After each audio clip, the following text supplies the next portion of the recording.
Welcome to another episode of Burnout Banter. Today we're tackling a question that's on the minds of a lot of AEC professionals. Is work-life balance in the architecture, engineering, and construction industry a myth? With burnout rates on the rise, we'll explore why work-life balance feels so elusive in this field and whether it's even possible to attain. From the stubborn, this is how it's always been done mentality to the realities of client demands and tight project deadlines, we'll take a closer look at the factors that make balance so hard to achieve and what it could look like if the industry embraced change. Hey everybody, my name is Rochelle. And I'm Jeff. And this is Burnout Banter. Before we jump into today's episode, remember to subscribe to the podcast on Spotify, Amazon, Apple Podcasts, YouTube, or wherever you listen so that you can stay up to date with the latest banter. We also have a new website. You can catch all of our episodes there. So Jeff, I wanted to start this episode with a question to you, or to get you to explain to the audience your philosophy of work-life balance versus work-life alignment, because I know you have very strong feelings about this. I sure do. So when you think about the word balance, what does that mean to you? Typically like equality, right? Like I pictured scales almost, like work in one scale, life in the other, and if they're balanced, they're both in line with each other. Yeah. And as humans, like when are we balanced? When you're walking, when you're running, like what does that look like? I mean, Anatom I'm never balanced. well, you are sometimes. Anybody who's seen me run or walk or trip over things that aren't there knows that I'm not a balanced human being. But it's like even, maybe. How about if you're just standing still? Are you in balance? You've also never seen me stand still. I I bet mean, I it, would hope so. You're balanced if you are still, as long as you're not like tipping to one side or the other. yeah, right. So when we're not moving and we have both feet on the ground or one foot on the ground, you're in balance, right? But as soon as you take a step, you throw your whole body out of balance and your body is good enough to adjust, right? And keep you in balance so that that step lands and then you're balanced again. And then you take another step and throw your body out of balance. So we're constantly in a state of out of balance. And I think that applies to work and life and all that stuff too, right? Where anytime we pick one thing to do, we're not paying any attention to the other things to do, right? I can't work and pay attention to my family or have, well, I was going to say have fun. I think some people can work and have fun at the same time. Try to. I'm going to argue that one. I try to put creativity into my work as much as possible. to me, the idea of balance implies this perfect time when everything is working super well together, which I think can happen, but I don't think it's rare. And I think striving for it sets us up to be disappointed and frustrated with ourselves. So that's kind of where I take umbrage with the term work-life balance is I think, it's been put out there for everybody to consume, right? And I think when we don't have it, and most of the time we don't, because we're doing one thing or the other, then we're frustrated with ourselves. It sets us up to be disappointed with ourselves. We think there's something wrong with us. Why can't I achieve this thing? Um, so that's kind of my take on balance. And as humans, right, there most things, we can chew gum and do something at the same time, but like we can't do two things that require attention at the same time well. So in my life, how can I do two things that require attention at the same time well? I can't. I think that's Does fair. that And I make think sense? it makes total perfect sense. The word I would go balance so for far me, as to say it is BS. there's the strong feelings I was looking for. Um, Yeah, balance evokes like a perfectionism yeah, feeling for me. I don't know why. Like I think of, the yogi perfect balance. Like I'll never be able to achieve that no matter how hard I work for it. And trying to do that, like you said, just makes it frustrating. For me, work is part of my life. It's such a big part of my life. It's very strange for me to separate them out. I know there are things to be said for like not making work your identity. And I have to blur that because work is my identity because I am my own consultant. But yeah, so it just makes it really hard to do that. So I wanted to set that as the tone for the episode before we dive into the specifics. Yeah, and why I guess to answer the other part of your question about alignment and why I like that is so I tend to look at your life like a Rubik's cube.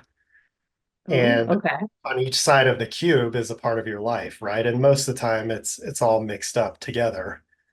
Out Um, of whack, yeah, absolutely. but we can align the cube, right, in whatever iteration of these things that are important to us that we want to just by moving it around. So at any given time, work may be really important to me, and some of the other things that are important to me might have less importance, right? It's just what I've chosen to prioritize at that moment. And then maybe I get done with work and now I'm prioritizing family or fun or health or whatever it is, right? And can I be really present doing that? Because that's the thing I've chosen to do. So I like to, and I have 9 areas that I think are important, but not all of them may be important at the same time. And you may go through different periods of your life where one's more important than the other. So it's this constant puzzle that you're kind of readjusting based on what's important to you in that moment. And then ultimately, can I be present in whatever it is I've chosen to do and give it my all? I love this. Sorry, I don't know why nobody's ever given me the Rubik's Cube You've never analogy heard me talk. before. I don't, yeah, I've never heard you talk about that. Like I get you see the glass versus rubber balls thing all over, like what things in your life are glass and they're going to shatter if you drop them, which ones are rubber, you can catch them later. But I've never thought about like constantly reconfiguring and like fidgeting with all of the aspects of your life as they change and they weight differently in importance. I like that almost better than the glass and rubber balls. Yeah, and you Oh, can make the puzzle whatever it is you want it to be. yeah, excellent. This is why I want to And, start here. and, and how many of us, Rochelle, how many of us, without cheating and peeling off the stickers on a Rubik's Cube, can solve the puzzle and have everything be in perfect alignment or perfect balance on the Rubik's Cube? I know I cannot. I can't. Unless I I had watch it, like a, unless I watch a video on YouTube of how to do it. even then, I've never figured it out. It is not one of my strengths. I Which, was great at peeling the stickers off and making it look like I had solved it. I mean, I've never tried that. Cheat codes for life. And that's what I think we're doing with work-life balance. We're peeling the stickers off and trying to make it look like we've solved it when we probably haven't. Ooh, shots fired right there. Uh, so leading into our episode, what throws our Rubik's Cube of work life out of balance in AEC specifically? Like, there's a lot of very unique to this industry challenges, I think, uh, that make it very, very difficult to find that mythical work-life balance slash alignment. Yeah, it's a great question. I think in some ways we devalue what we do as an industry. Um, so I'm trying to figure out where to go with this. So we like a lawyer, if I'm going to do something, I'm going to bill my time for it, right? And everybody just accepts that if a lawyer does something, they're going to bill your time for it. And I think in our industry, for whatever reason, we don't do that, right? We have fixed fees. If something changes, it's just a lot of ways assume that you're going to pick it up and do it. So I think that factors into the way our companies are built. And there is benefit to the companies and to making money in this industry from having people work outside of a typical 40-hour week. Um, you know, if I put in 50 hours, the 10 hours that I worked on this project, I don't get paid for it. It doesn't count against my fixed fee. Right. Uh, and there's benefit in that, right? So I think that's a big part of it. Um, I think there's a mentality in the industry that, has been very male dominated of do what I told you to do because I told you to do it. Kind of your dad's discipline style. Definitely.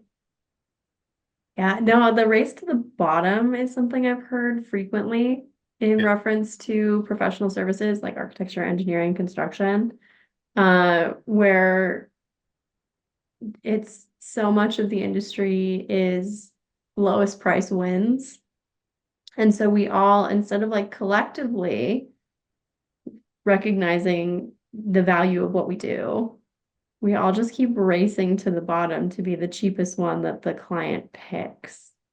Which is really frustrating to me who works on like the qualifications based stuff. Like, pick me, we're the best because of XYZ reason. There's a fee component, and almost inevitably overrides that. And that's really frustrating. I also think if you look at like buildings as a whole, right, a lot of them, not everybody may agree with this, but a lot of them are art, right? Yeah, Especially from an architectural perspective, there's a lot of art and creativity that goes into designing a building. And I think when you have that mentality of I'm creating something or I'm creating this artistic masterpiece, um, you tend to kind of prioritize that over everything else. That can become all consuming for people. So I think there's that aspect of the industry too, where, you know, people in it are artistic, are creative. Maybe not the engineers so much, but in their own ways. say in your own way, engineers are very creative. It's Yeah. just not in a way That's that true. that we typically look at. It's not traditional. But yeah, all of this leads to like very high demands on our time and long, long hours. Kind of a lack of boundaries, I think, that just leads to a lot of overwork. Those expectations of I need to put this amount of effort in, and maybe their personal expectations, maybe they're the perceived expectations of other people, like you need to be here. We've talked about this on the podcast before of, you know, someone else is sitting at their desk at 6 p.m. Maybe I also need to be sitting at my desk at 6 p.m. to prove to everyone that I'm doing the same amount of effort and work. Yeah. And I think similarly to some other industries, like my sister's an accountant, I think law is very similar. Um, the reward is at the end of the rainbow. Very And, much so. and you got to grind to get to the end of the rainbow to see your reward. And the only way that you're going to get to the end of the rainbow is if you do grind. So even just the way, you know, owning a company, becoming an owner, becoming a principal, um, I think that factors into it too, right? Like the carrot's always out there, um, Right. drawing you towards it. Absolutely. I'm sure this is the same for, designers and engineers and stuff, but on the marketing side, there are very few places to move up. So like, yeah, you're constantly working as a coordinator. You're like, all right, I'm gonna make it to manager. Maybe eventually I'll hit director. Maybe I'll, if I'm really, really lucky, get to a principal level if I move somewhere else. But you're competing against, like in a large firm, you might have 5 to 10, or like a medium size, like 5 to 10 marketers who are all competing for that one management position to move up into. If that manager ever leaves or moves up on their own, and then trying to move up into that mythical director position as well. So you're just constantly striving for something that is very unlikely, unfortunately, to exist within your company. You might be able to achieve it by leaving your company, but yeah, I feel that Yeah. very deeply. Yeah. So I think all that leads to, you know, I'm going to prioritize work over other things. And I think that's the way this industry has been for a long time. I agree. I always think about a company I worked for, one of the principals, she would go home every day at 5, every single day at 5, to take care of her kids. And then she would come back into the office at like 7 o'clock and work until midnight. Which to me was work-life balance at the time. I was like, man, she's figured it out. She's got it down. And I don't actually know if that's true. I wonder about her a lot. Like, how did her kids perceive that when she left and went back? And she was there on the weekends too. I'm like, she wasn't spending time with them. And this is just me looking outside in. Um, but for me, that felt like she had gotten it figured out. And I don't know. I don't know if that was the answer. Yeah. Well, I don't think there is a right or wrong answer for anybody. But I think the other thing that factors into this, right, is look at architecture school, look at engineering school, look at what contractors have to do when they're first in the field, the hours they have to work, how hard architecture students are driven and engineering students are driven to even just get to graduate. So it's kind of like baked in Glad you college brought that that up. just how this is going to be going forward, and we're just getting you ready for your career. When you're going to be sleeping on your cot in the architecture building. It'll be the same as sleeping in your chair at your desk. Yes. Yes, So which it is really starts, unfortunate. huh? It's so unfortunate that we start at that level. And that's why Instead, we we could should be be teaching them optimistic. what work-life balance or alignment and boundaries looks like in college too, so that, people have a better habits going forward. So I think this leads really well into my next point, which is that mentality that we get stuck in of this is how it's always been done. Wow, this is how it's always been done, or this is how we've always done it. Because I think that's what's getting passed down, right? Like your architecture, your engineering professors have been in the field in the working world, and that's how they were treated. And so they're passing that down to this next generation. Like, and we're just reinforcing these bad habits within the culture of AEC. And I'm curious, like, why can't we break that? Why can't someone stand up and be like, please don't put that cot up in the library? Like, you can finish this project within the time that I have given you. Yeah, I mean, I do think it's breaking. I wouldn't go so far as to say it's broken. We've broken the habit, but even the engineering firms I've worked in from when I started 25 years ago to now, there are vast differences in how people are treated and seeing them more as people that have lives outside of work than just being this instrument that does whatever they do at work. Is that at every company? No. I still think there are some companies that are pretty old school about it. And like I said, it's a part of how they make money too. So how do you how do you have the same profitability on projects or profitability as a firm if you break that habit, right? Like how do you what's different? And I don't know that people have figured that out yet. I think people are more productive, right? If they do have a break. I know, you know, I can't remember the statistic, but somewhere it's like if you work 60 hours a week for like 4 weeks in a row, your productivity has dropped so much that you're not anywhere near the output, even though you're working the hours. So I think somewhere in there, you know, people will be more productive if they take breaks during the day. They will get more done instead of just sitting here and grinding away for 9 hours straight or 12 hours straight or whatever we tend to do.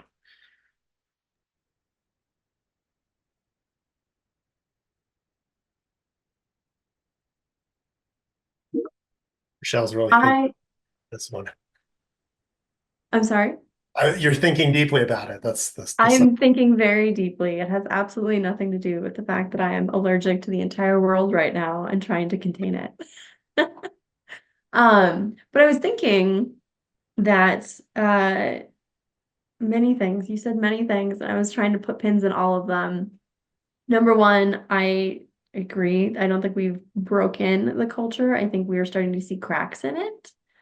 On the proposal side of things, I'm starting to see more people who chime in when I talk about like past experiences in the industry or things that I've maybe even seen recently.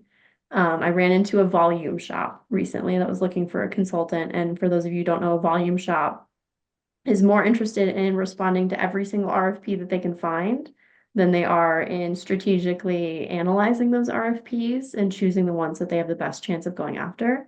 So they're putting together like hundreds of proposals on a skeleton staff. So I ran into this volume shop and I was talking about it. And I'm starting to see more and more people chiming in and saying, like, our company used to be one of those. We've implemented new processes based on data. It's changed things. And I'm starting to see more people leaving positions with volume shops because they can see that it's different outside. And I think that's slowly, very slowly, starting to kind of force the hand of change in the industry, but we're getting there. And I think it kind of takes a village to change, not just corporate culture, but like institutional culture, right? We all have to stand up to it in some way. We all have to call it out. Yeah, I mean, you look at how long it took to transition from AutoCAD to Revit, and people just like got so dug in of that's just a fad. It's never going to happen. And we're seeing the same thing now with AI, right? We're discussing AI at my company earlier this week, and there are people who are like, nope, I hate it. I'm not doing it. And it's like, you were going to get run over by it then. Yeah, it's here. I'm sorry. You can either You have to embrace figure it it and out. move forward or get run over. And that's, I think, how this idea of having a better life outside of work is happening in this industry too. But it's very, very slow. Yes. I'm glad you mentioned AI. That was one of my other pins. Is because I've presented on AI in AEC a few times over the last year or so. And it is very interesting to me the differences in opinions when I ask, okay, AI, considering, all it can do to like alleviate some of your workload with those icky tasks, like admin tasks that take up, 10 hours of your week, what are you going to do with that time given back? There's a very clear difference between like how like leadership and management want to see those 10 hours reinvested and how kind of the incoming uh like younger generations or like lower level kind of managers are looking at that 10 hours and where they want to reinvest it, whether it's reinvesting in the business or reinvesting personally in themselves. I find it fascinating because we're at a very interesting point in AEC on this technology adoption. And because we move so slow, we can do it thoughtfully. And I would really like to see people invest that time back in themselves to find this alignment. But that mentality of give us everything you have, let's squeeze everything we can out of the people who work for us at the company level wants to put more projects into those 10 hours. And it's fascinating to me the differences of opinions that Yeah, we're the best starting to see solution is there. probably somewhere in the middle, right? Oh, yeah. Balance, right? We can find balance with it somewhere between those two voices. I can see the lines being drawn in the sand, and I'm really curious how Yeah. we're gonna win out on that. And I'm also really curious about why it takes this industry so long to embrace change. Like, Do you think it why? do you think it has anything to do with I feel like in many ways we're a pretty patient industry because it takes so long to build a building, That's true. right? Or for to complete a design of a project that, you could work on it for 9 months or a year and a half. You could be building this building for multiple years. Do you think that has anything to do with like we our projects get done on such a slower scale versus like a technology or something or an IT project where it's happening at a much more rapid clip? That we're we're more accustomed to slowness. Maybe that's an interesting point. But I'm going back to legal because we've used them a few times as like a comparison industry. It can take a long time to prep for like a trial, Yes. right? And like it could take years to get to that point or to resolve something because of how the legal system works and going back and forth. But it seems like they do a little bit better with, I or don't know. maybe they don't. I don't Maybe know about legal that. is just as I bad don't, as we are. I mean, I don't know a lot of lawyers, but I've known a couple and they work pretty hard to get to the point where That's they're not fair. progressing their career. And, my sister being an accountant, she works really hard to get to where there's progress in the career. So I don't know. I don't know that they're any different or better than we are. They Maybe just get not. paid better for doing it. True. True. It feels like they adopt technology a little bit faster. Yeah, Or at probably. least, I mean, the first major ChatGPT story that I can remember was the lawyer who used it for his briefs and it hallucinated and he got disbarred. But he tried. He used technology. So good for him. He just didn't know how to use it properly. But yeah, I don't know. Maybe that patience part of it is it. I don't know. I don't know. Never thought about it before, but that just came to my mind. So Yeah, now I'm gonna have to marinate on that one. And then also kind of marinate on how we counter that, especially in a world where we are getting increasingly used to quicker response and that like instant satisfaction, gratification, like in our personal lives, and how that's rubbing up against maybe our industry not changing fast enough. And if that will help kind of spur that change. I don't know. we've stumped ourselves. We did. Yeah, we need our listeners. Please send in your thoughts on this because we are we're stuck. Do you think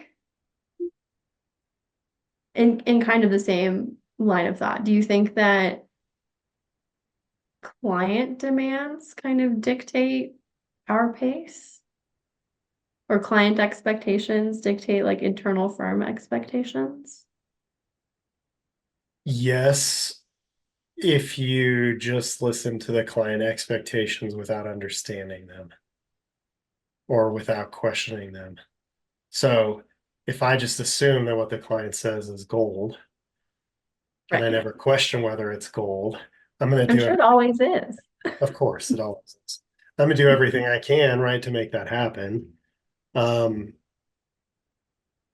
but I also think in the end, right, the client wants a good product or a good building or whatever, right? And if you can get the client to see the value in slowing down to go a little bit faster, you're going to have less mistakes in construction, which means construction goes faster or whatever it is, right? If you slow down the design process a little bit. If you can get them to see that, then I think they understand, and most good clients would want that or appreciate that. I think not everybody, but It'd be nice if it was everybody, but yeah, I agree. Some of them probably would consider that.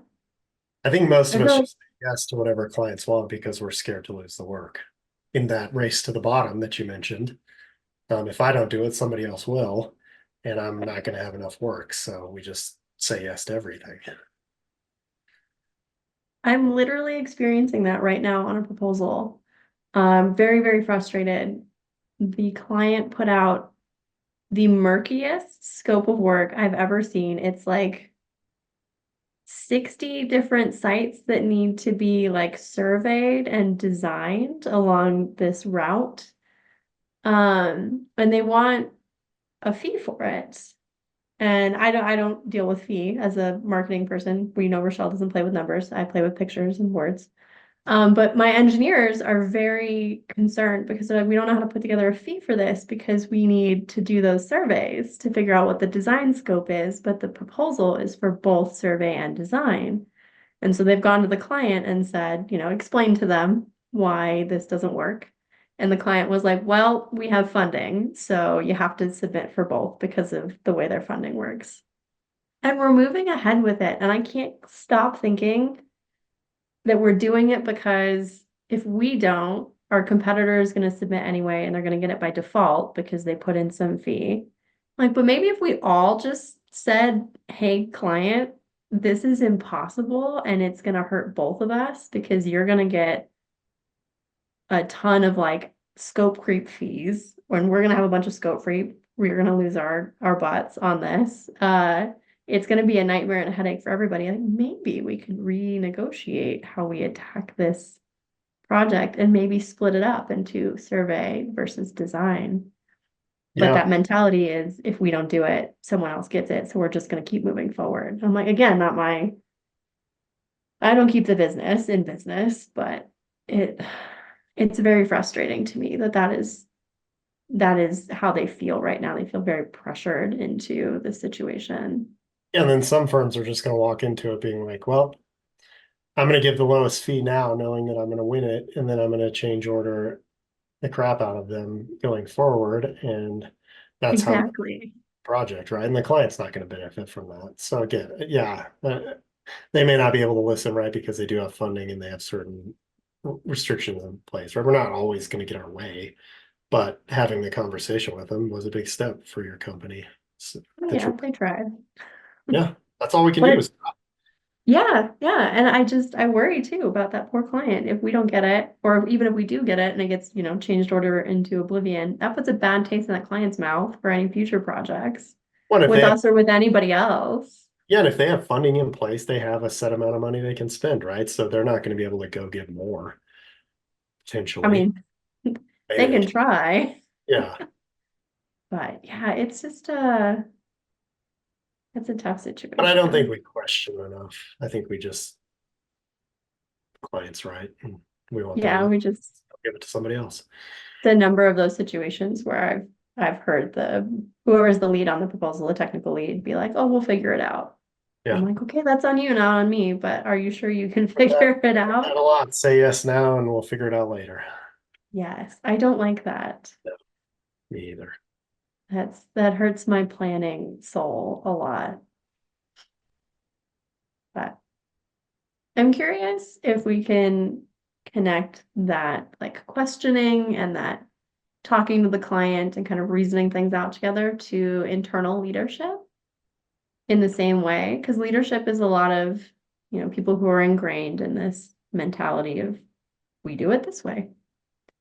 Like, how do we get them to influence that culture of overwork and like, I don't want to say care about their employees because I know a lot of them do care about their employees and maybe they're just not aware that their employees are overworking and breaking their boundaries and feeling pressured to do so. But how do we get leadership to change Well, this I mean, culture? you talk all the time about data, right? How can I Well, bring data to the table to help them see if you do X, it's going to cost you this. If you do Y, it's going to cost you that. Which would you rather do? Um, you know, if there's a way to track productivity, if I work this way, I'm this productive. If I work that way, I'm this productive, right? And productive then turns into dollars. And which do you want more? So I think data is a good way to go about it. Finding an ally who, maybe if somebody's not listening or paying attention, but you can find an ally who they will listen or pay attention to, that could be a way to go about it.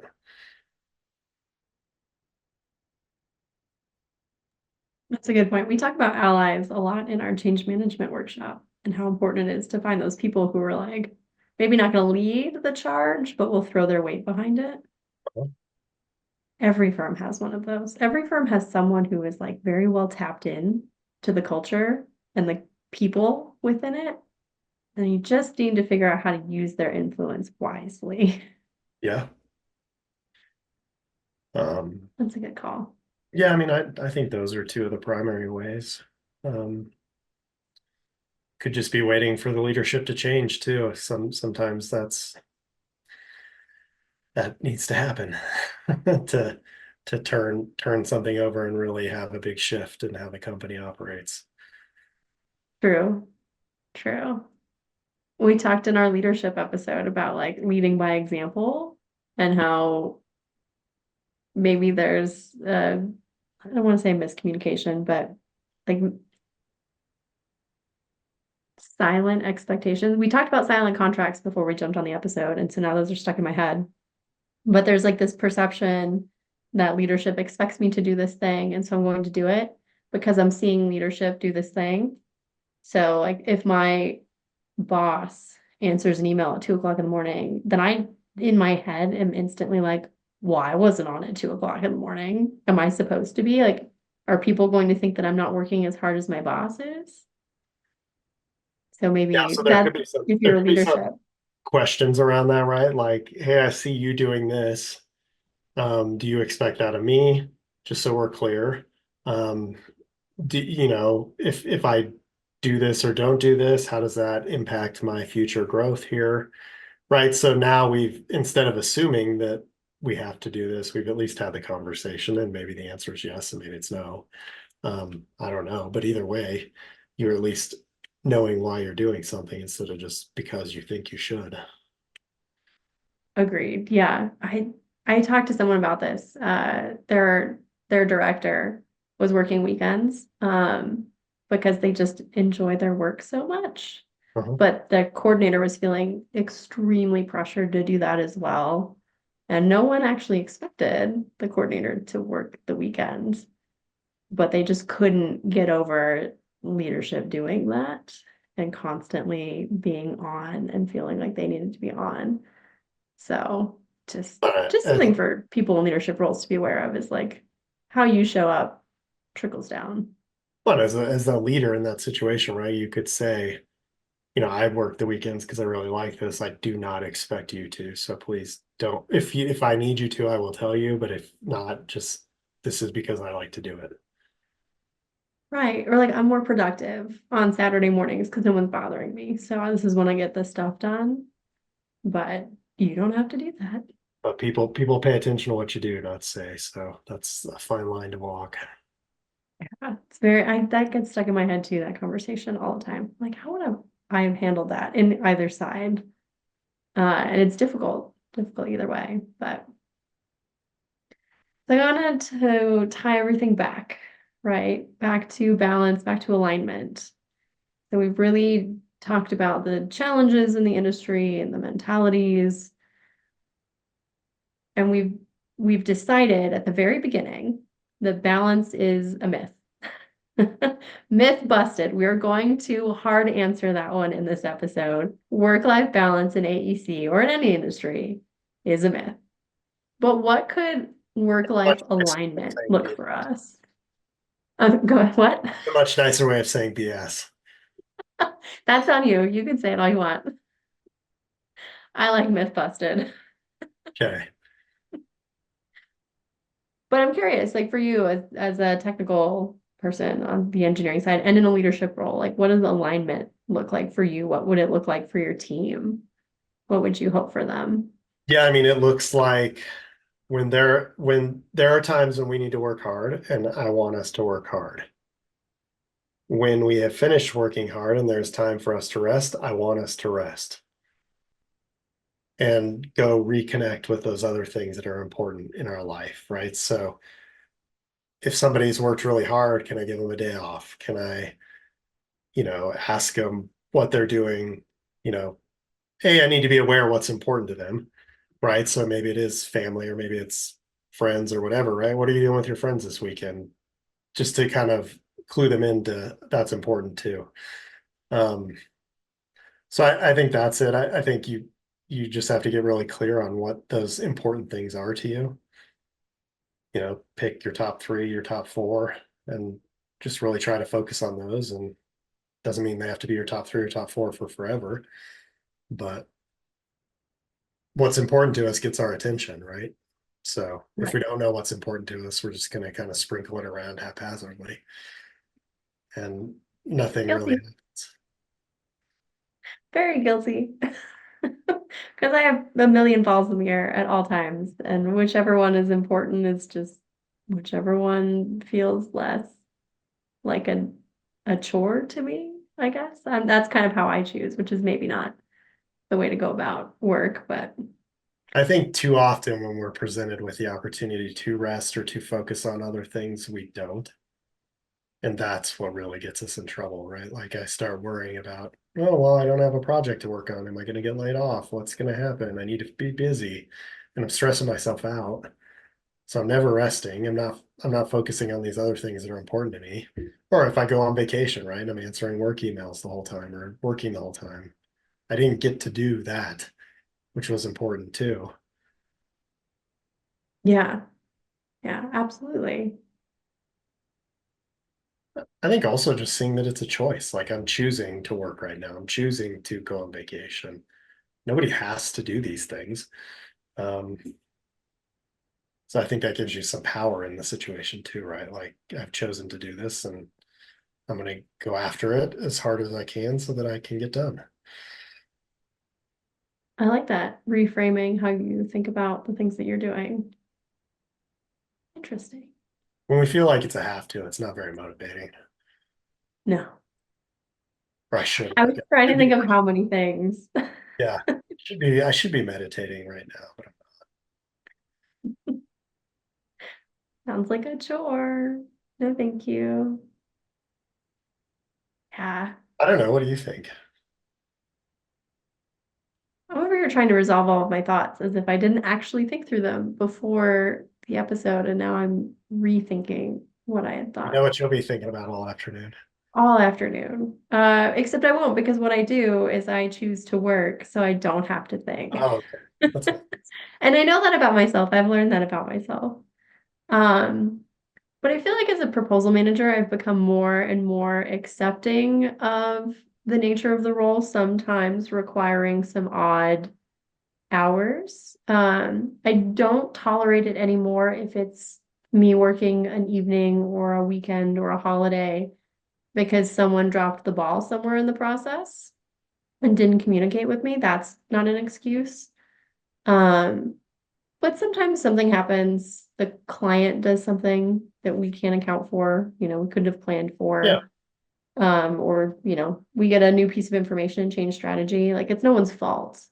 It just affects my schedule and I have to crack down and get things done. That I don't mind. That I will jam on, figure it out, and then try very hard to create space to give myself a break to recharge. Um, because that I have also developed a lower tolerance for is just back to back to back proposals. I'm constantly juggling like way more than I should proposal wise. But I do try to be a little more fluid, I guess, in my Rubik's Cube of important things. So like I am the worst example of best practices for work from home of anybody. Like all of the conventional articles, I'm terrible because I'll work for like 2 or 3 hours and then I go do something unrelated. I'll go in the garden or I'll go play a video game in the middle of the day, turn off my phone, not think about anything, and then I come back to work because I needed that mental break. But I found like that works. That's not okay, but I hear you talking about that and that being a negative thing. And I don't think it is. I think it's a great thing. There's a guilt there, right? Like it's middle of the Sure. day. Yeah, there If is I guilt. take like a 3 hour lunch because I'm gonna go read a book. Did you get your stuff done? See, and that's where I'm trying very hard to figure out like that is my alignment, right? It's very important to me that I indulge in my hobbies, that I plug into a book or something once in a while. I go write, I go read. Uh, but it's so hard to disconnect from the importance that I place on the work that I do. So yeah, I'm struggling with what work-life alignment would look like for me or for just like a proposal manager in general. But I was having this conversation with a client this week. If you doing that makes you better at what you do, is in some ways you taking the break an investment in your work. Ooh, again, Jeff, with the reframing your thinking. I Or like it. if I could look at a vacation as like, oh my God, if for the 5 weeks leading up to it, it's going to be terrible.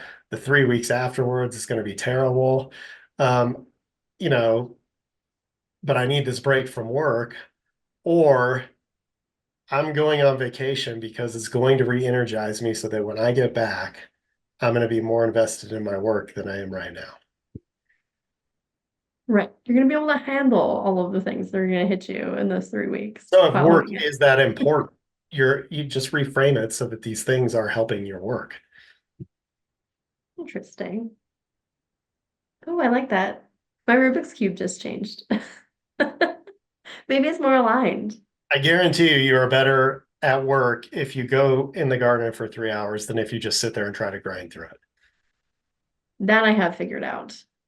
When the brain fog hits too hard, I have I've gotten a little bit better about getting up. And I tried very, very hard to give people the permission to do that when I see them chatting about, how they just have to get through this thing. Like, go step away from it.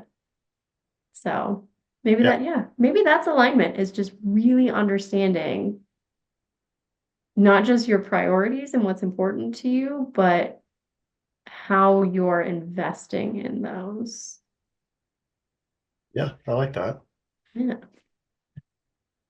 And how they play into each other.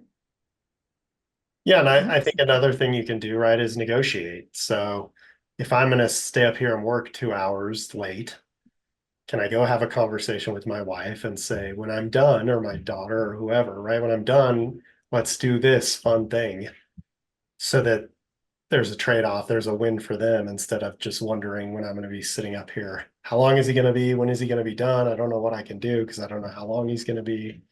Um, Right. yeah. So I think having those conversations and making the trades um, is important, is a good way to handle it too. I agree. I agree. I think that's a really practical approach and strategy for listeners to use. Negotiation, communication. If we don't say that enough on this podcast, communicate usually solves 90% of our problems, whether it's communication with ourselves or others. But Because it is, right? Leading up to a vacation, you are going to work extra, but you're choosing to do so that you can go on the vacation. Now the lack of trade-off happens when you go on vacation and continue to work. Um, but if I know I'm going to have to push through this week so that next week I can take a vacation and relax, that's a good trade-off for me. That's alignment, right? I'm gonna prioritize work this week so that next week I can be on vacation with my family or my friends or whoever.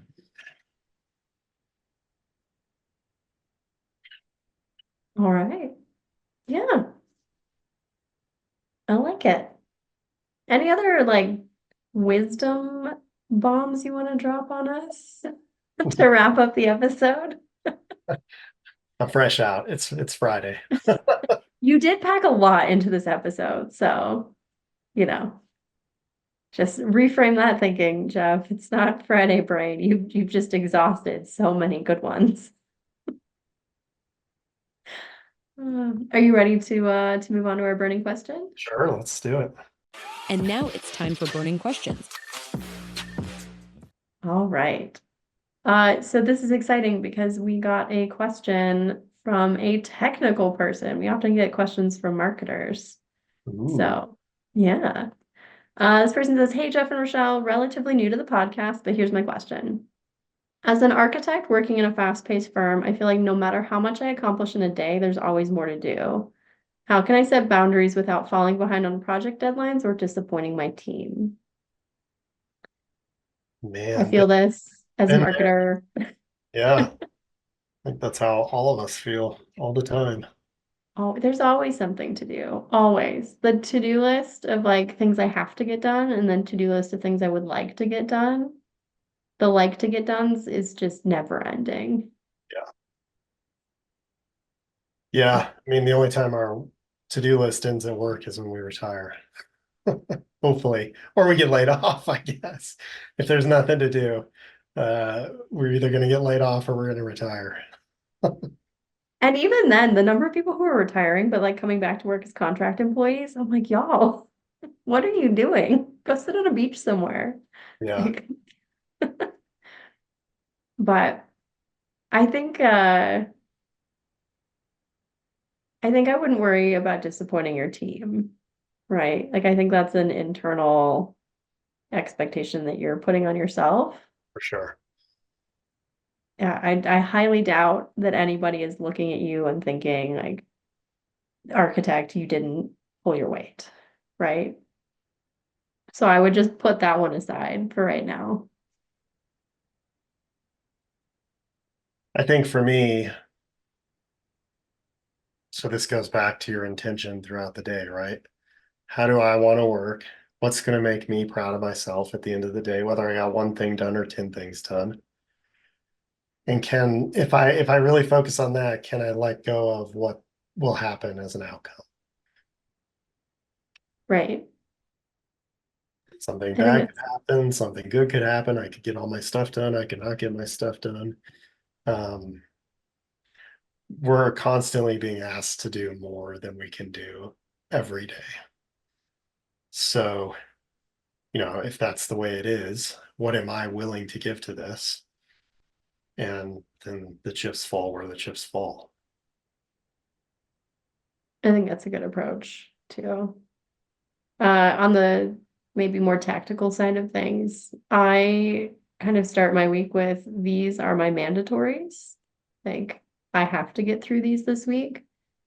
I budget my time for those, and then anytime I have left over, I pick like three things off of my nice to haves, would like to get to list. Um, and then kind of sprinkle those in throughout. And I try to pick things that like refuel me, right? So Do you plan for that leading into the week? Is that something you do on Monday or? yeah, so I have turned over my life in full to the AI overlords. And I signed up, I was doing this manually, but I signed up for Motion, which is an AI scheduling tool. So you like put all of your tasks and stuff in it, and it like magically reconfigures your schedule, and you kind of rank Okay. tasks on like high, low, medium priority. And I put all of my mandatories as high and all of my would like to have as medium. And then like it sprinkles them throughout my week, and it makes me feel really good when I check one of those off. And it makes me feel really great when I get to the end of the week if I've done one of them. And amazing if I've done all three of them. But that's kind of how I manage those. Yeah, I like that. I do think there's some upfront planning required, right? You can't just sit down on Monday and Oh no. go, right? Because then you're not really prioritizing. No, that's why I go through and I'm like, okay, I'm gonna rank these ones as medium because all of those are low priority and I'll bump, two or three of them up to medium so that they show up in my schedule. And like I said, I'm a little intentional about the ones I pick. I try to look for things. If my workload is really heavy on my mandatory side, like I've got a lot of really big, weighted proposals that take a lot of brain power or effort for the week, I try to pick my uh, nice to haves as things that refuel me. So I'll do like the graphics for one of our promotions for Burnout Banter, or I designed our website one week. That was my entire nice to have. And I just broke it into smaller pieces. Like I wanted to do the graphics for it. I wanted to write the copy for it. I wanted to actually make the website itself. And so it was essentially like one task. I just broke it into little things that made me feel really good and it kind of refilled my cup. And that also helps as opposed to just like treating those nice to haves as must haves as well, because then that just bogs you down. Yeah, There's a balancing act there. yeah. Yeah, I mean, I think communicating with your boss, communicating, if I feel like how how do how do I get all this stuff done? Um, what would you prioritize out of this list? If you're not sure, I know that's a big problem for a lot of younger engineers, right? Is just not knowing how to prioritize things or what the order of things needs to happen in to get to the end. So asking for help with that. You know, there's always going to be times where the projects require more. But I do think your point of putting the expectation on yourself that you're going to disappoint the team adds stress.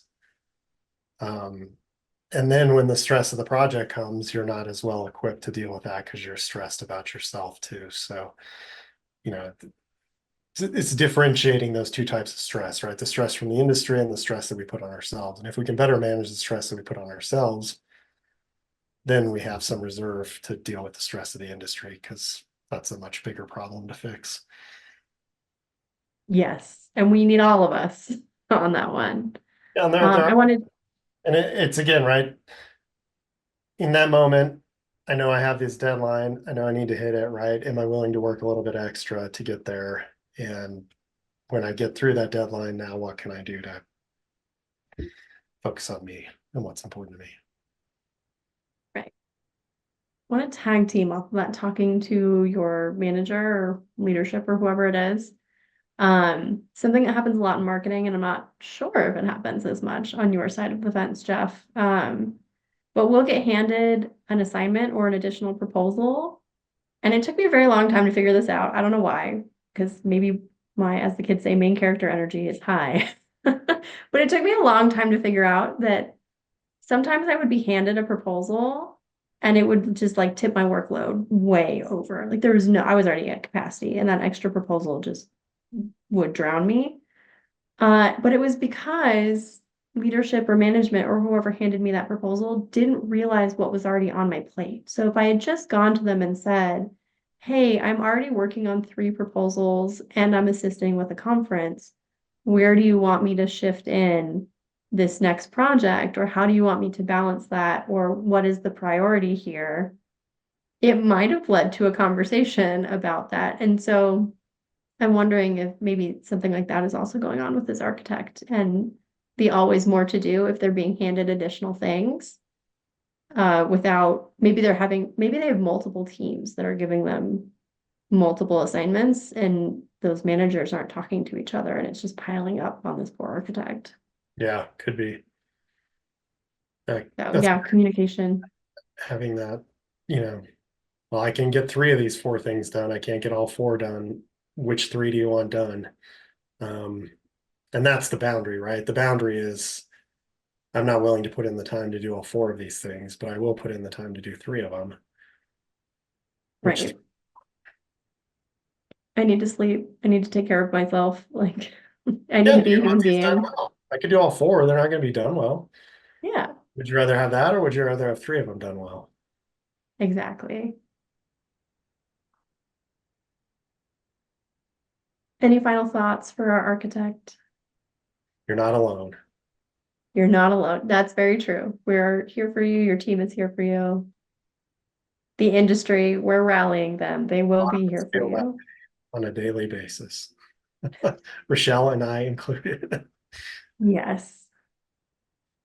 Yes, very much so. We're all going to figure it out together. Well, Together is the key part. You don't have to together. do it on your own.